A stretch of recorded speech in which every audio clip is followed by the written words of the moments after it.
So you lied that power main grids would be constructed immediately in the towns of Moyale, Marsabit, and North Hall.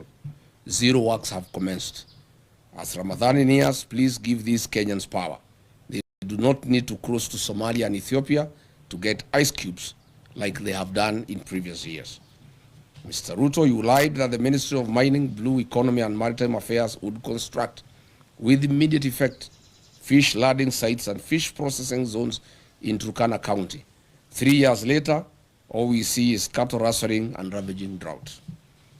William Ruto, you lied that the Turkana University College would be granted a charter by the year 2024 to be a fully fledged public university. As usual, where is the university charter for Turkana University for the last 3 years? Mr. Ruto, you lied that FGM would be dealt with accordingly and perpetrators be held accountable. Today, the prevalence of FGM in Marsabit County is at 83%, ranking Marsabit County as the third highest county in Kenya in FGM prevalence. I hope you understand what this means to women and girls of Marsabit as they look forward to exploiting their full potential. Why lie to women and girls, Mr. President? Between 4th and 7th February 2025, William Ruto toured Mandera, Wajir, Isiolo, Marsabit, and Garissa counties, and as usual made a cocktail of promises, deceit, and open lies, as he'll be doing in the next 3 days as he heads to the north. On 4th February 2025, in Mandera town, he promised to end marginalization and inclusive development. A year later, Mandera County has no roads, no sewage system, the drought is killing camels, the children of Mandera study at the trees. He keeps on as allies, leaders of the Mandera who steal what is meant for the people. The people who have impoverished Mandera are his buddies and political allies. He further promised to put Mandera on the national grid through Ethiopia. To date, Mandera gets electricity on ration basis once in every 24 hours. The president promised to put 1.2 million acres of land in Mandera Triangle along River Daua under irrigation. To date, no progress has been reported. On the same date, at Mandera Teachers Training College, he promised to support improvements in educational infrastructure and increase teacher recruitment in Mandera and Northeastern region. Which single school has been built since then? On security and counter-terrorism commitment, William Ruto promised to protect residents and combat insecurity. He promised to ensure security and fight terrorism in Mandera after high-profile abduction incident involving 5 chiefs. Jubaland forces occupied almost half of Mandera.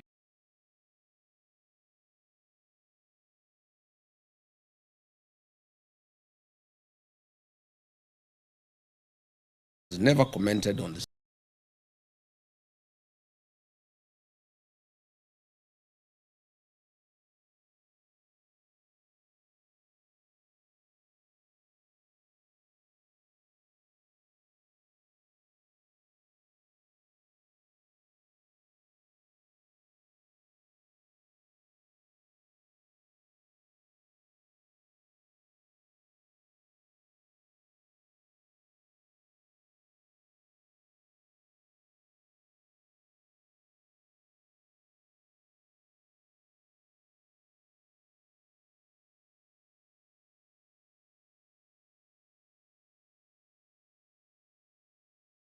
On regional connectivity, and 90,000 households has been connected. William Ruto, as you head to Wajir for more lives, you will have to tell the people of Wajir why you lied to them on this particular date. On ending marginalization with equal development, he promised to ensure equitable development for Wajir and the broader northeastern region, eliminating discriminatory policies and promoting economic growth. Unfortunately, he is working with unsanitizing leaders of the north who loot public resources for their benefit to build malls and flats in Nairobi, in Dubai, and in Cape Town. He further promised to launch and support local projects in Wajir, including sites like Tarbaj Teachers Training College, livestock vaccination drives, county assembly facilities, industrial parks, housing projects, hospital facilities, and more. Zero progress. On 31st of February 2024, William Ruto, while in Marsabit County, launched the following projects. Periodic maintenance of Marsabit A2, Orange House, Kiwanja Dege Primary School, and A2 to Mata Aruba A2 road, which is 5 kilometers. Today, there is no progress. He launched again another project of 42 million Kenya shilling for periodic maintenance of Marsabit Bypass Road to be completed within 9 months. Again, it's now 2 years. William Ruto launched the periodic maintenance of Saku Modern Market to Shauri Yako Marsabit Road at a cost of 17 million. This was to be done within 9 months. 3 years later, there's no progress. In Isiolo County, on 11th April 2023, standards. Again, it remains a lie. Again, under his leadership, the 9.4 billion Isiolo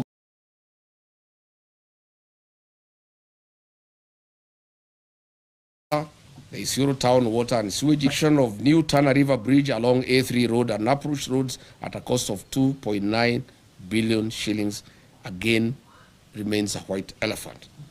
In Wajir Town, the town with no power supply, 63 years after independence, William Ruto has made the following promises, which remains delusional. Water plants at Ajawa, Abdiwako, Kwara, Badibidan, Alanas, Asewaji, Bojigaras, Lehele, Sheba, Abakwifin, Abakwida, Dagale, and Sharifa.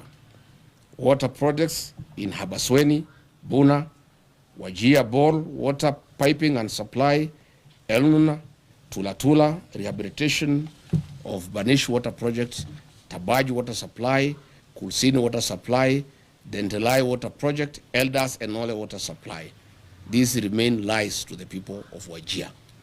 In terms of irrigation projects, he has promised Wajir South Cluster, Mansa, among others. And Mr. Ruto, get these projects moving. As you go to Wajir, tell the people of Wajir why you lied to them and why you have come back when you have not implemented what you promised them.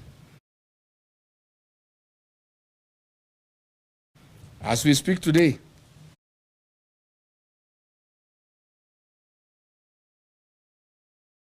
four hospitals have no sterilization.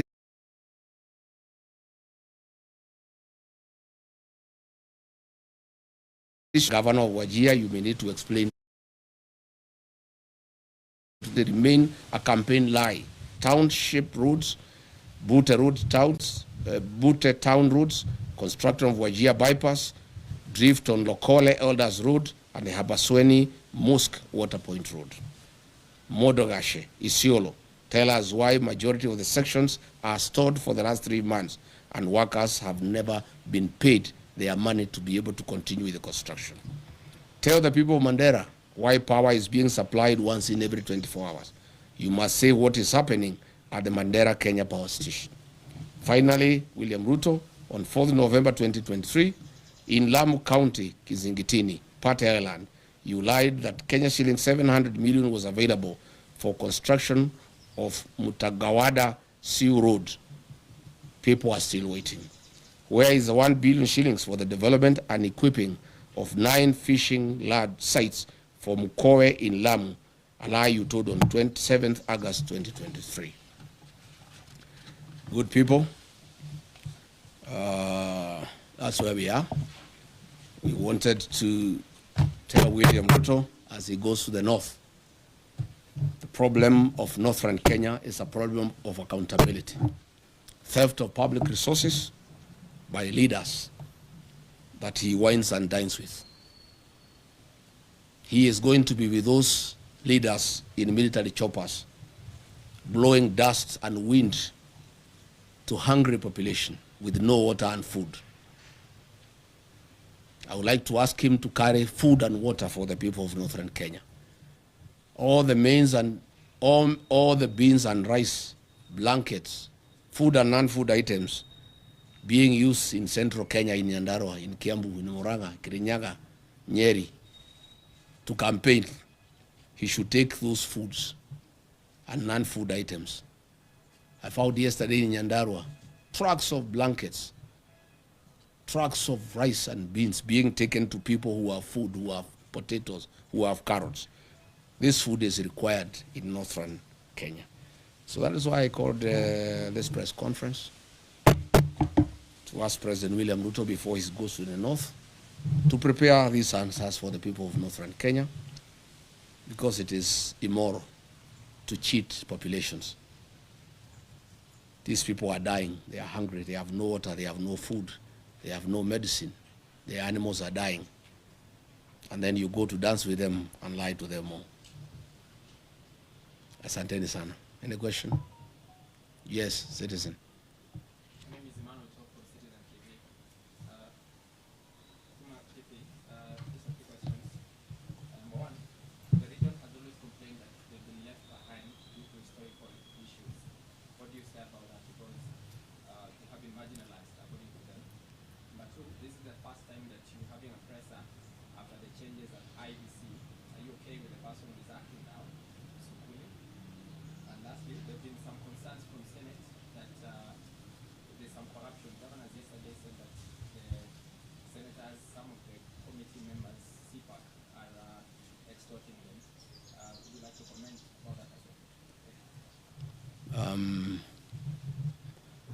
Thank you. What was the first question? The first question is about the historical. Yes. It is true that northern Kenya suffered marginalization historically, but lucky for them, the 2010 Constitution was very kind to the people of northern Kenya. The 2010 Constitution ushered in devolution. It brought the equalization fund. And since then, the people of northern Kenya have received billions of Kenya shillings from 2013. Again, the CDF has been a very fair program for the people of northern Kenya. Unfortunately, the marginalization that has been perpetuated by the leaders from the region. I have put them to task to explain to the people of northern Kenya where is the 1 trillion shillings that has come to northern Kenya from shareable revenue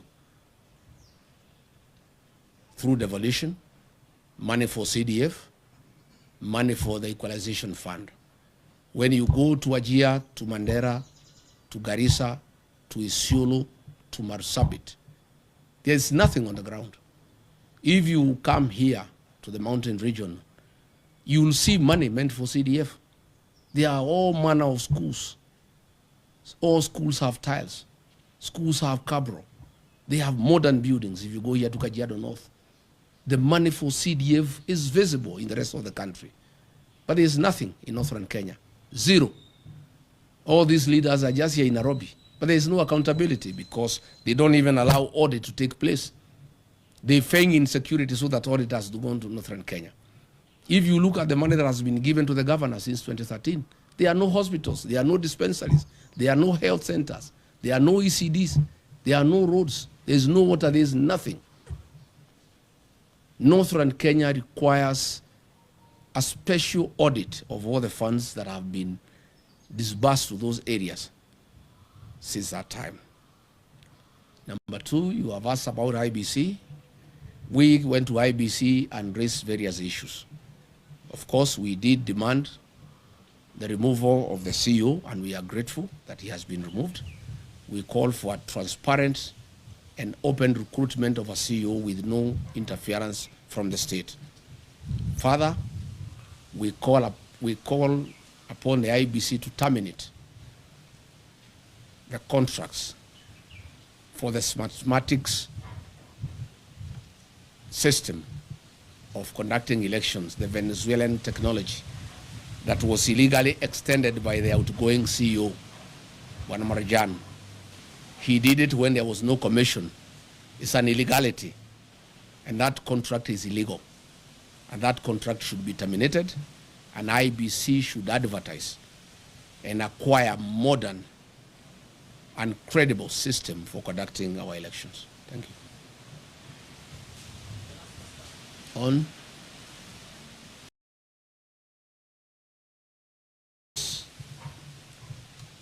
Most of these governors cannot extorted, especially the ones from northern Kenya. They have stolen all the money meant for the people. So I gather the senators are reasoning that since they have stolen from the people, they need to steal from them. Of course, the Senate and the National Assembly has been a theater of corruption. When I was being hounded out of office, the senators who hounded me out of office were given 10 million shillings each, and others 20 million. By extension, all public institutions. So this is something that we intend to correct when we form government. The United Opposition intends to deal with corruption head-on because it's the greatest challenge that we have as a country. We have a very, very serious challenge where we even have budgeted corruption and where corruption has been institutionalized and people don't find it anything wrong. Again, William Ruto has really encouraged people to practice corruption. He is bribing people in the loans of State House openly when everybody can see. He calls people and gives them bribes. So once the president has shown that bribery is a way of life, the senators have learned from him because he also started by bribing them. So when he is not available to bribe them, they have to be bribed by somebody else. And so bribery has become a normal way of life in this country, and it has been perfected by William Ruto. He is shamelessly, with his deputy, going around in the country with sacks of money stolen from institutions like Kenyatta National Hospital to bribe people for re-election. And therefore the senators, the MPs, the police, the administrators, everybody is learning from the best. William Ruto is the one who has perfected bribery as a way of life. And therefore everybody has learned from him.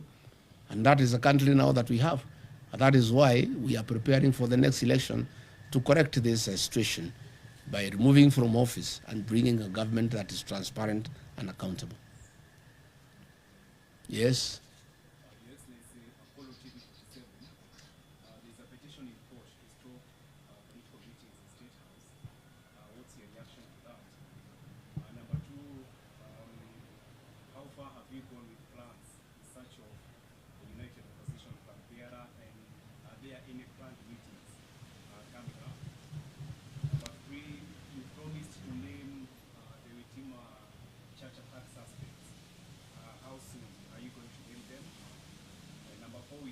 Too many questions.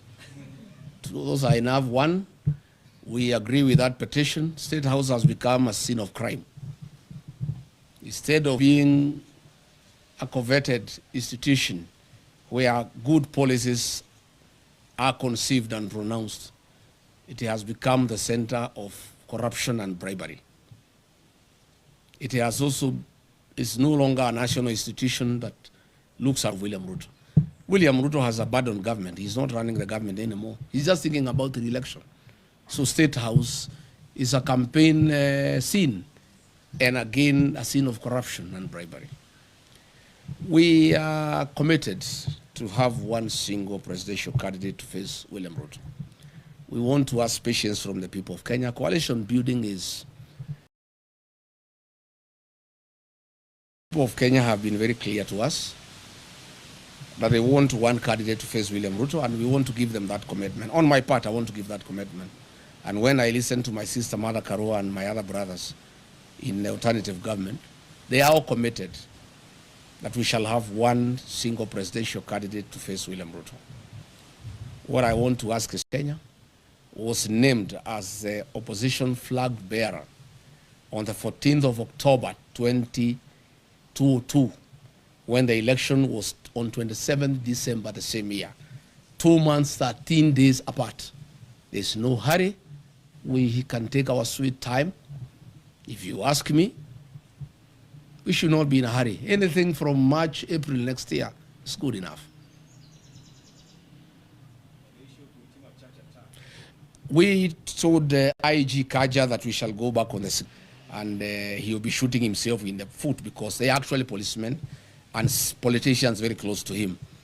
The investigations have actually unearthed all the police officers who were on the scene and the politicians who hosted them and who planned the attack, but there will be a very serious cover-up. I have information that William Ruto has said that he would not allow the prosecution of those politicians and those policemen because his government will be right in the center of it. But let's cross the bridge when we get there. We'll go to see the IG on the 16th.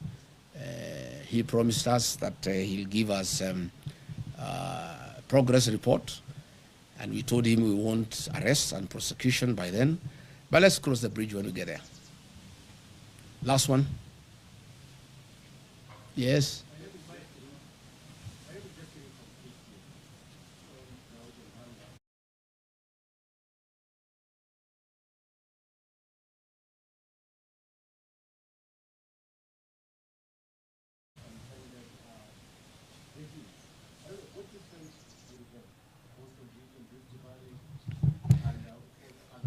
My friend, I'm here today talking about Northern Kenya. I'm a Kenyan leader. William Ruto has unsuccessfully tried to say I'm tribal because I come from the mountain and I spend a lot of time there because it's home. Even you people, when you go to work, in the evening you go back home because that's home.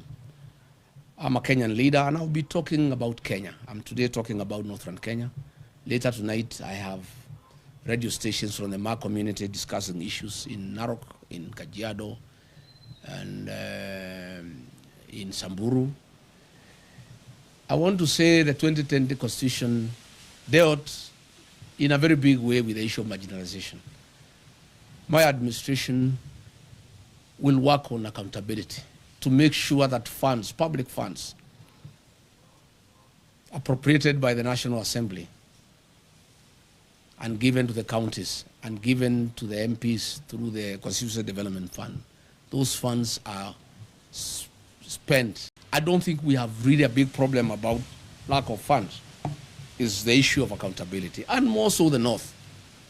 The people of Northern Kenya have borne the brunt of lack of accountability. And they have been taken for granted for too long. And that's why they're happy with me. And I can tell you, President William Ruto has the MPs and the governors in Northern Kenya and the senators. I have the people. The people are with me because I'm talking their language. And I've become a very serious defender of the people of Northern Kenya. And I want to give them a solemn promise and undertaking that in the next 1.5 years, I'll be their spokesman. I'll bring out all the issues that bedevil their region. I'll call out their leaders until they get justice. And after I'm elected president, I'll sort them out. I'll carry out a special audit on funds allocated to those regions from 2013 to those funds will be held accountable. And they must pay the price for stealing public funds. Yes. What do you have to say about the health situation in the Mount Kenya region now that you are against the food supply system being used by politicians? The drought situation in Mount Kenya region is very minimal. There are very few areas that receive relief food in the Central Kenya region, where I worked for many years as a district officer. I know the Mount Kenya region like the back of my hand.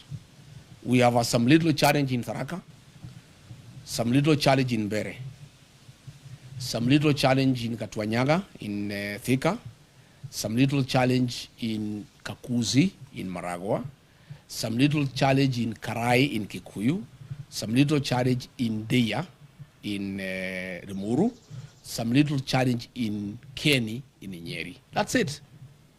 And a little challenge in some parts of Ndaragwa, in Nyandarua. We have no business sending food to Kinangop. It's the basket of this country to give food to the people of Kenya. You have no business sending food to Kirinyaga. You have no business sending food to Madera. You have no business sending food to Tigoni. You have no business sending food to Gatundu. Those are people who have food. That food should be taken to Wajir, to Garissa, to Marsabit, to Turkana. That is where the food is needed. And if it was to be taken to the people of Mount Kenya region, it should be taken to those who are starving, not as bribes for votes. That is where we have a problem. And probably now that you have talked about that, let me also say, I have seen leaders from Western Kenya, the governor, the deputy governor, I've seen Aden Duale and others. They have been sent by, have a political mind. He should not interact with other leaders in Kenya, and he shouldn't have a political choice. And if he does so, they will take away his retirement benefits and his allowances. Let me tell those leaders sent by William Ruto. One, they have no moral authority to address President Uhuru Kenyatta. President Uhuru Kenyatta is a retired president of the Republic of Kenya, a statesman, a very serious nationalist, a Kenya who served this country with dedication and who deserves respect. Number two, I don't think President Uhuru Kenyatta can give up his constitutional obligations because of allowances. President Uhuru Kenyatta is not a poor man. He's a Kenyan who has worked hard. He's a Kenyan who has money and resources. And I don't think the President Uhuru Kenyatta can be told to shut up so that he gets allowances or he doesn't get. In any case, even if they carry out the threat and hold his allowances, there's no problem. Once we take over office, we shall give President Kenyatta his dues. And I know why they have a problem with the President Uhuru Kenyatta. President William Ruto is in shock. He is confused. He has panicked. The one-term thing is real because he became president courtesy of the votes from the Mount Kenya region. The Mount Kenya region, those who voted for him, even when he went to cry to him in Ichaweri, he was there on a mission to see how he can get President Uhuru Kenyatta to see whether in one way or another he could cause some confusion and the mountain is divided so that the mountain vote does not go to somebody else in one basket. President Uhuru Kenyatta cannot allow President William Ruto to divide the mountain. President Kenyatta and I and other leaders, Martha Karua, Justin Muturi, Mithika Linturi, will do whatever it takes to make sure the mountain is united, because that vote is very important to this country, and it is a vote that will help the rest of Kenyans get rid of William Ruto. So I want to ask William Ruto to stop sending junior leaders to abuse President Uhuru Kenyatta. President Uhuru Kenyatta left you a great country. When he left office, the health system was working. In 3 years, you have destroyed the health system.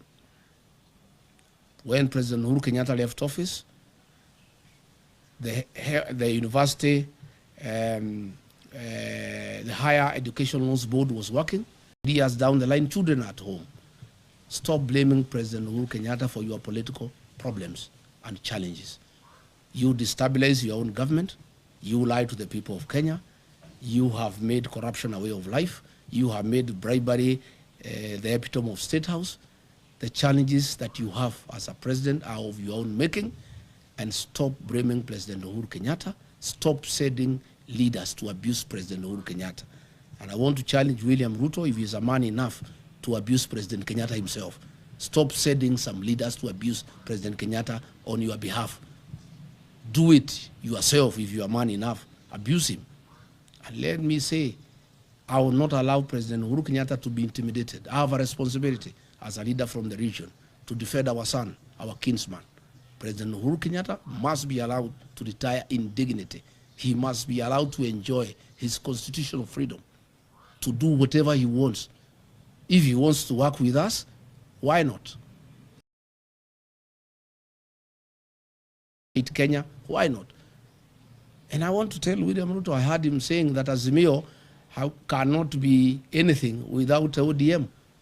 He is lost.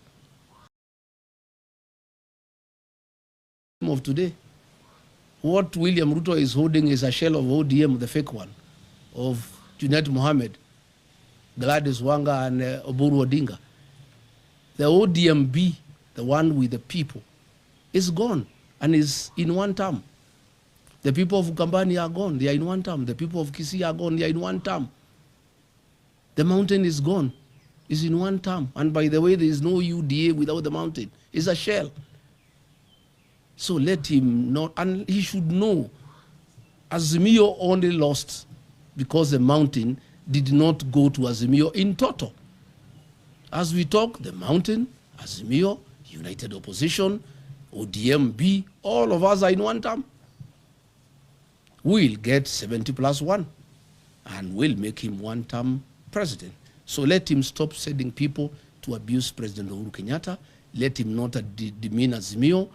Let him deal with his own challenges that are self-inflicted. He mismanaged politics. He mismanaged the country. He made corruption a way of life. He made lies as his trademark. And Kenyans are fed up because they can see through him. And therefore, he should sort out his own problems, and he should not send people to blame President Uhuru Kenyatta for his woes. And I want to say to the people of Kenya that I will take time and have a responsibility to do so, and that I'll be able to do from time to time. Thank you very much. Asanteni sana. Mungu abariki. I think we have said enough. Asanteni.